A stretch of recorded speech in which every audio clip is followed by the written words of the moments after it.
All right. Can you tell me how your journalism career started? So it's interesting how it started. I was like, I guess about 10 years ago at this point, I was working for an online furniture website and I didn't love it. There were lots of things where, I just didn't get up in a day excited to tackle what my tasks were going to be. And so I just basically I left that job and decided to start my own blog. And I wrote for my own site for about a year and a half. I freelanced for a few different number of places. Like I wrote slideshows for a site called The Daily Meal on like, I don't know, the 10 spiciest foods in America or best chicken wings in America or things like that. I wrote for a local Chicago site called Chicagoist. I wrote for another local Chicago site called Chicago Side Sports. I wrote a thing for Huffington Post. But it took about a year and a half to get part-time to Sports Illustrated, where I was working in like kind of the extra mustard vertical, which is kind of things that have to do with sports stories, but not the actual games. Okay, that's very interesting. All right. What would your advice be for future journalists? Um, I mean, I guess it depends what type of journalist. Like, do you want to be a For features sports reporter? journalists. I know, but there's a bunch of different types of sports journalism because there's like you could be like a breaking news journalist, like what Adam Schefter and Adrian Wojnarowski do, and try to get scoops. You can be a features reporter, like you see on Outside the Lines. You can be like a documentarian, which I consider a journalist. Those people make like 30 for 30s or like the Andre the Giant doc on HBO and stuff like that. So there's a bunch of different kind of lanes within journalism. But what I would recommend most is reading a lot, reaching out to people, trying to develop relationships, and you never know where they're going to lead. All right. What do you think? How do you think social media has impacted journalism? And do you think it's been in a positive or negative way?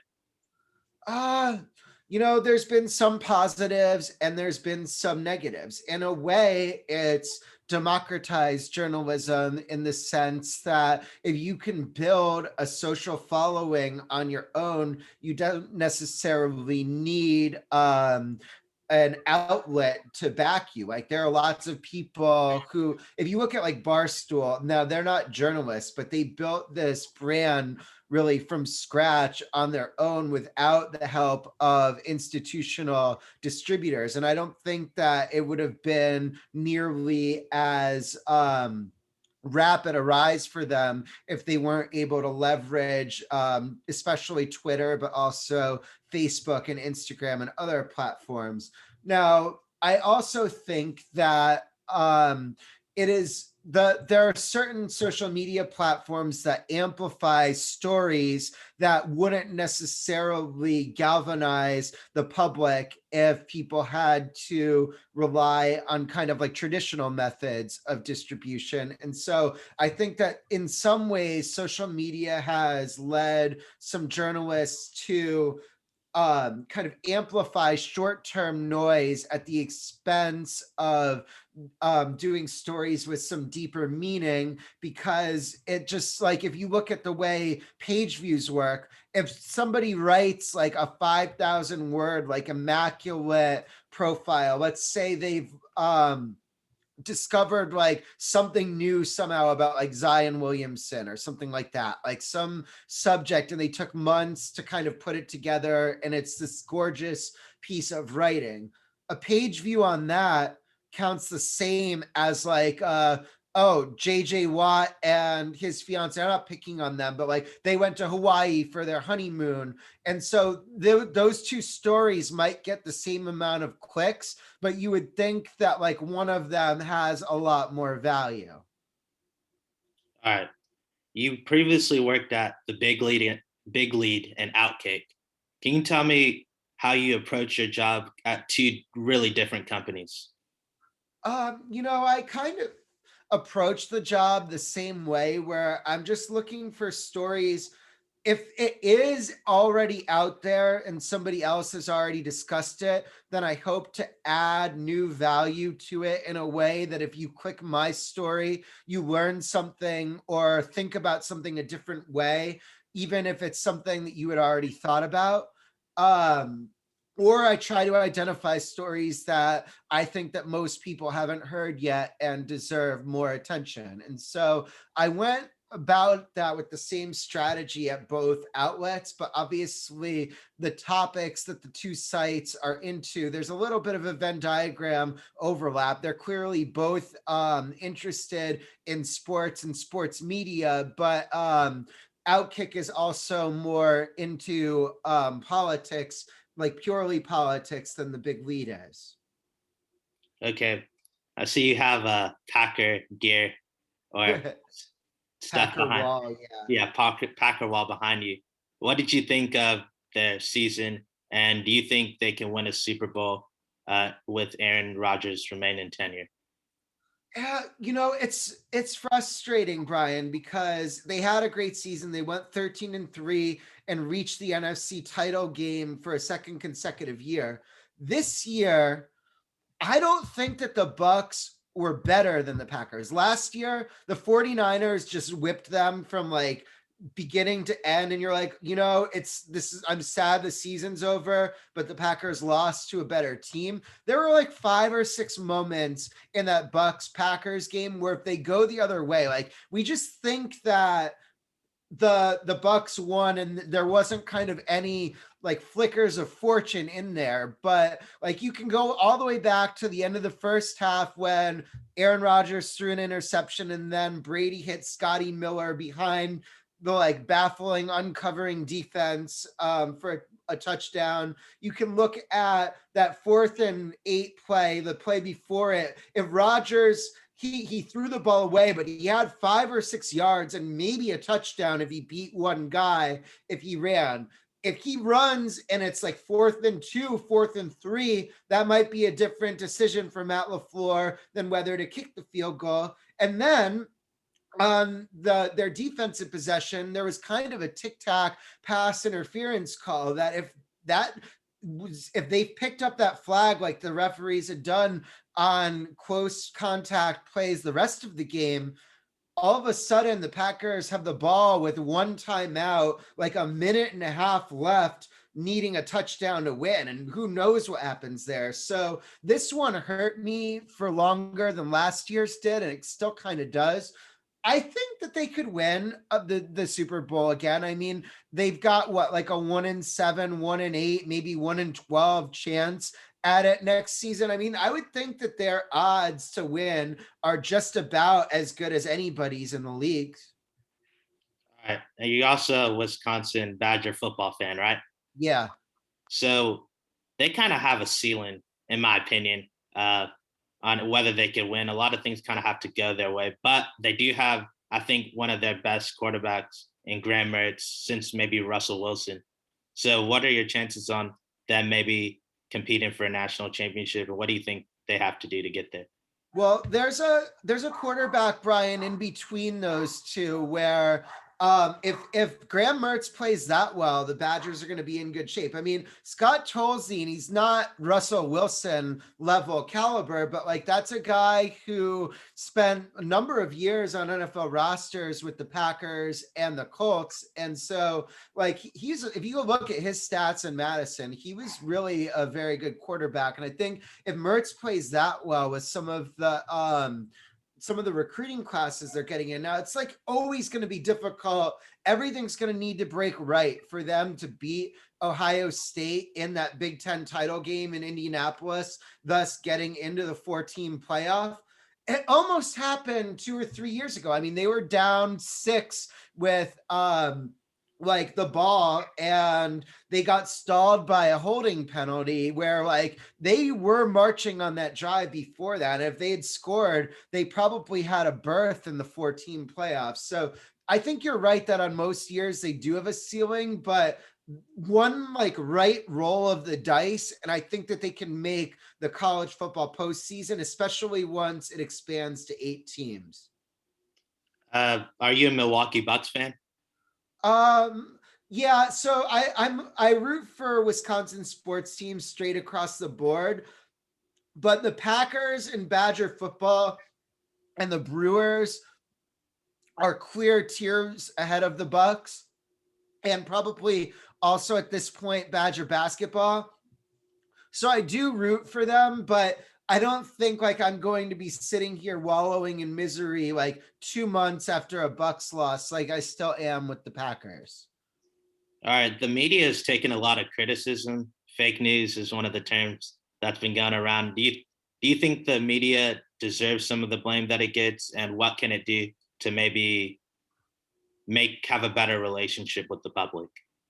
Uh, it's weird because in online where I think a lot of us spend a lot of our days now, you see all sorts of just disgust with the media.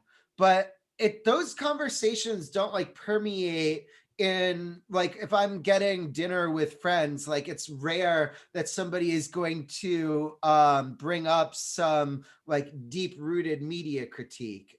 It's like, it's like with anything, the same with social media. That's good that the media is getting held accountable by new platforms, and it's good that they can't just sit there from a perch and dictate to everybody what they want.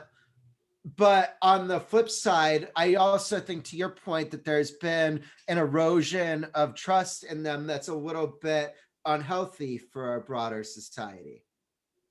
All right, you're currently unemployed. What are you uh, looking for in your next job, and does it have to be necessarily a writer, or you want?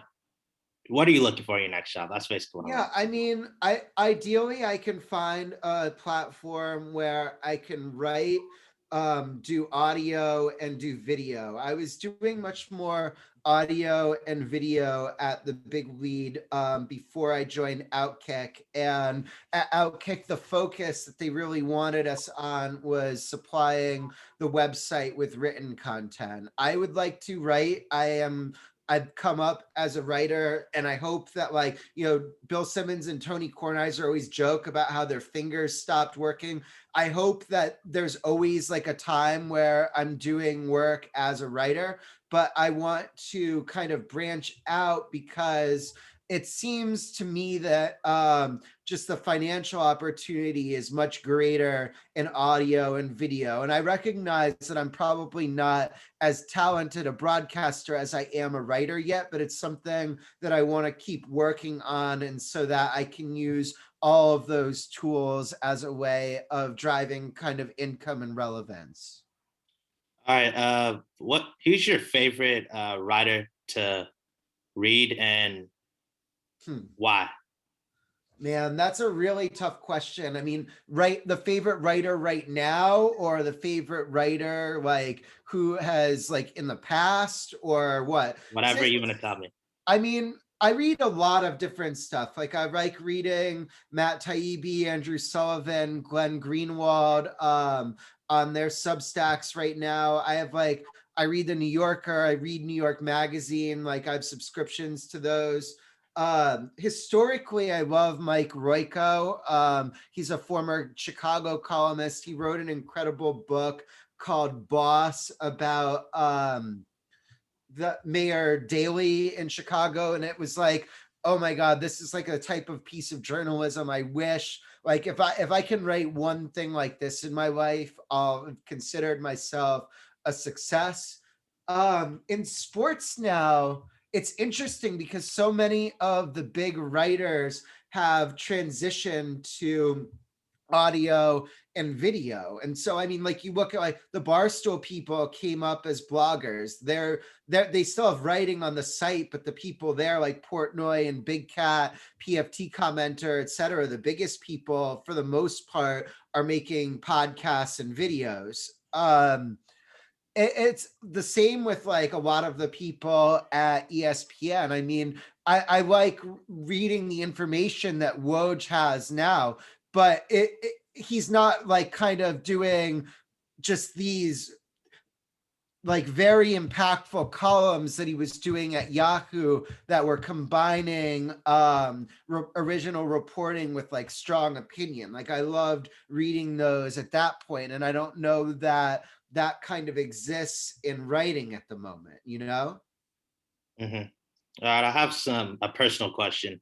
All right. I'm an aspiring sports radio host, and I was wondering what advice you could give me. Well, I'd love to know what advice I could give me too, because I'm also an aspiring host and I haven't had a ton of success breaking through in that category yet. I mean, I think so. I assume you're in college or just out of college. Yeah, I attend the University of Memphis. Oh, cool.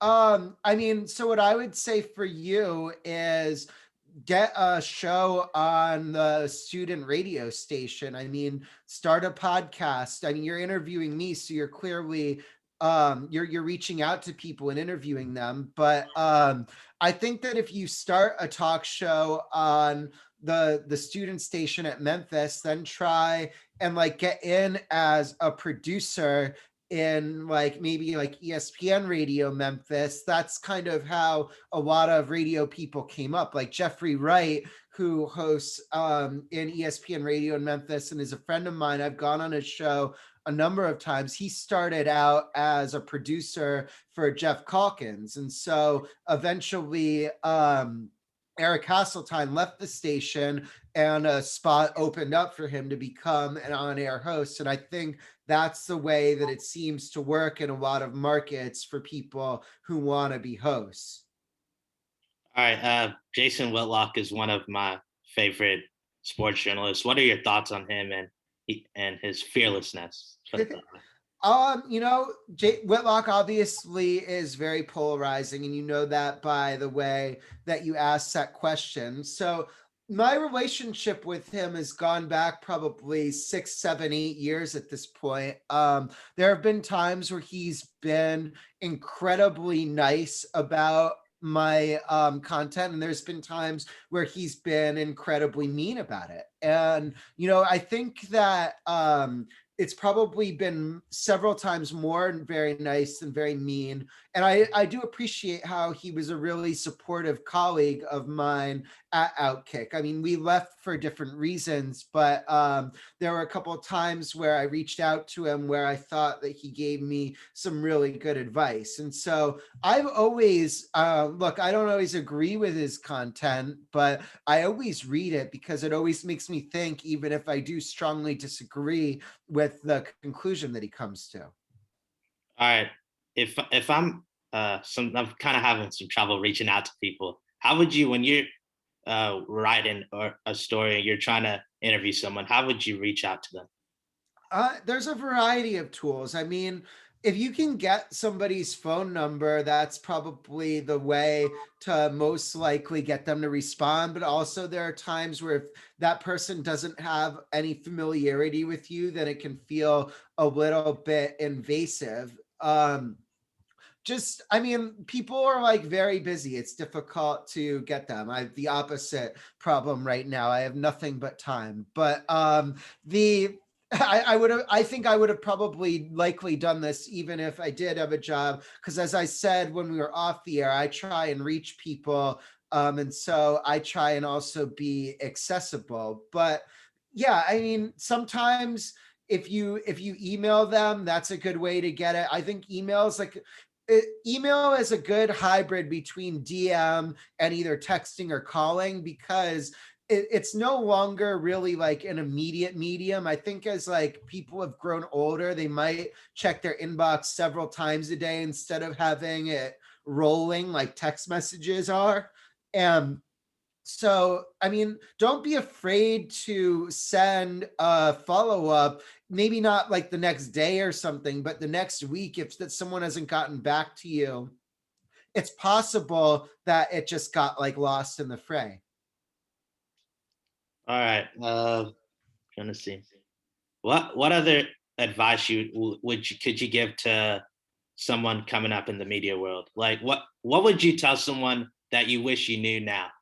If you Um, eh, it's, you know, it really just is. It's all about long-term relationships. And I don't know. We'll see if I have a place in this business at the end of this year. It's a little bit of like a weird time for me where I've made it to like kind of one part, but if I don't make it to a next part, I'm not certain that I'm going to do this as opposed to like a regular job. And it's a little bit scary and it's a little bit stressful, but I think that there's like a decent chance that when the dust settles, I find employment again. I don't know what I wish I would tell myself because it was kind of just a learn by doing over the course of especially 4 or 5 years till I got to the big lead.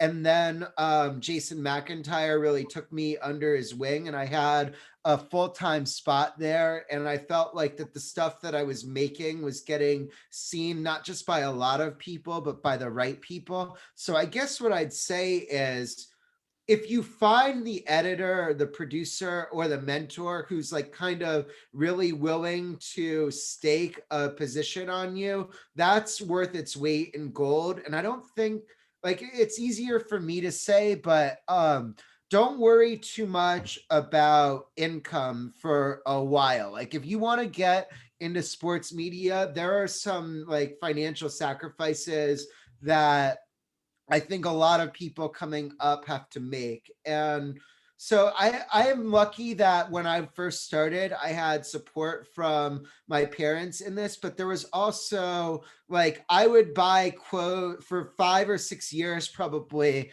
I bought clothes at like thrift stores instead of buying them new, or like there are ways you kind of figure out to cut expenditures that are kind of an investment in chasing the dream.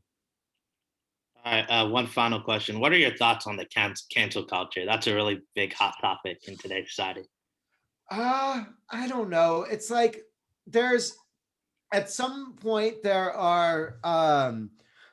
there's things that shouldn't be getting canceled, and then there are people who behave poorly or say genuinely terrible things that think that decrying cancel culture means being absolved of all consequences for that behavior.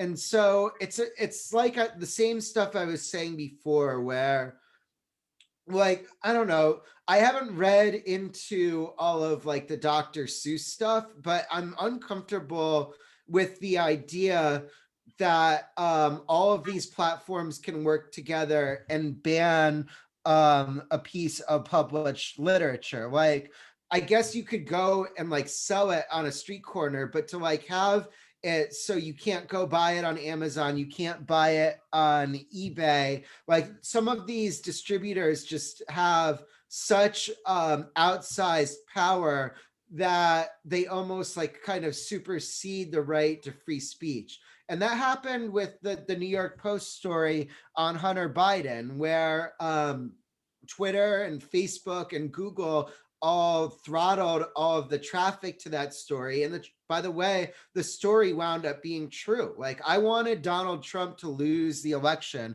I wanted Joe Biden to beat him, but it was like very concerning to me to watch all of these like kind of unelected platforms decide themselves on the as the arbiters of what people can and can't see. Yeah, I agree with you. I think if we go down that road, it's a really dangerous precedent.